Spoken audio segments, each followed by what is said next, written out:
রাজশাহীতে বাসায় ঢুকে বিচারকের ছেলেকে ছুরিকাঘাতে হত্যার পর থেকে দেশজুড়ে রীতিমতো তোলপাড় চলছে। বাসায় ঢুকে কেন স্কুল পড়ুয়া ছেলেটিকে হত্যা করা হলো, এর নেপথ্যেই বা কি? সেই সঙ্গে কে এই হত্যাকারী, কি তার পরিচয়? একজন বিচারপতির বাসায় ঢুকে হত্যাকাণ্ডের মতো সাহস কোথায় পেল খুনি? এসব প্রশ্নের উত্তর খোঁজা বা জানার চেষ্টা করছেন অনেকেই। ঘটনার 24 ঘন্টার মধ্যেই বেরিয়ে এসেছে হত্যাকারীর পরিচয়। সেই সঙ্গে বিচারকের পরিবারের সঙ্গে তার ঘনিষ্ঠ সম্পর্ক নিয়েও চাঞ্চল্যকর তথ্য প্রকাশ করেছে খুনি।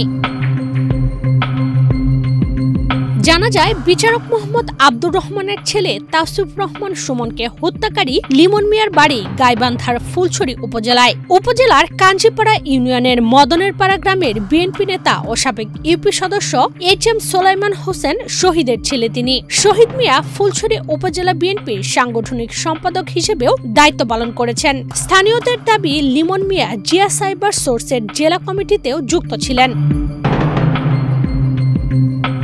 পদ্মা সেতু, মেট্রো রেল এবং এলিভেটেড এক্সপ্রেসওয়ে নির্মাণের গর্বিত অংশীদার বসুন্ধরা সিমেন্ট। পারিবারিক সূত্রে জানা যায়, শহীদ মিয়ার 2 ছেলে ও 2 মেয়ের মধ্যে লিমন দ্বিতীয়। গাইবান্ধার সরকারি কলেজ থেকে উচ্চ মাধ্যমিক পাশের পর তিনি সেনাবাহিনীতে যোগদান করেন। প্রায় 7-8 বছর চাকরির পর 2018 সালে সেনাবাহিনী ছাড়েন। এরপর ফুলছড়ির গজারিয়া হাট ও বালাসীঘাট এলাকায় শেয়ার ও বালুর ব্যবসা সহ বিভিন্ন বাণিজ্যে যুক্ত ছিলেন।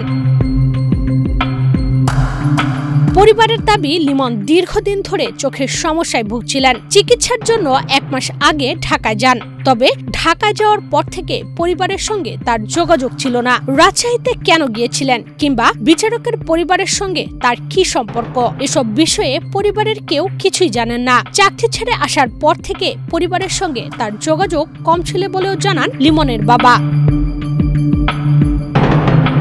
জানা যায়, বিচারকের স্ত্রী তাসনিম নাহারের বাড়ি গাইবান্ধা শহরের অ্যাটেস্টেড পাড়ায়। একই জেলায় হয় তাসনিম নাহার ও লিমনের পরিচয় ও যোগাযোগ গড়ে ওঠে। লিমন প্রায়ই তার কাছে আর্থিক সহযোগিতা চাইতেন। সহযোগিতা না পেয়ে ক্ষুব্ধ হয়ে কয়েকবার হুমকিও দিয়েছেন। সর্বশেষ 3রা নভেম্বর সকালে তাসনিম নাহারের মেয়ের ফেসবুক মেসেঞ্জারে কল করে তিনি পুরো পরিবারকে হত্যার হুমকি দেন। যদিও হাসপাতালে চিকিৎসাধীন অবস্থায় দেওয়া ভিডিও বক্তব্যে লিমন দাবি করেন, বিচারকের স্ত্রীর সঙ্গে তার 5 বছরের সম্পর্ক ছিল এবং তারা কোয়ান্টাম ফাউন্ডেশনের মাধ্যমে পরিচিত হন। গতকাল বৃহস্পতিবার দুপুরে রাজশাহীর ডাবতলা এলাকার মহানগর দায়রা জজ আদালতের বিচারক আব্দুর রহমানের ভাড়া বাসায় ঢুকে লিমন ছেলে তাওসিফ রহমান সুমনকে হত্যা করেন। এ সময় বিচারকের স্ত্রী তাসনিম নাহার গুরুতর আহত হন। পুলিশ দুজনকে রাজশাহী মেডিকেলে নিয়ে যান।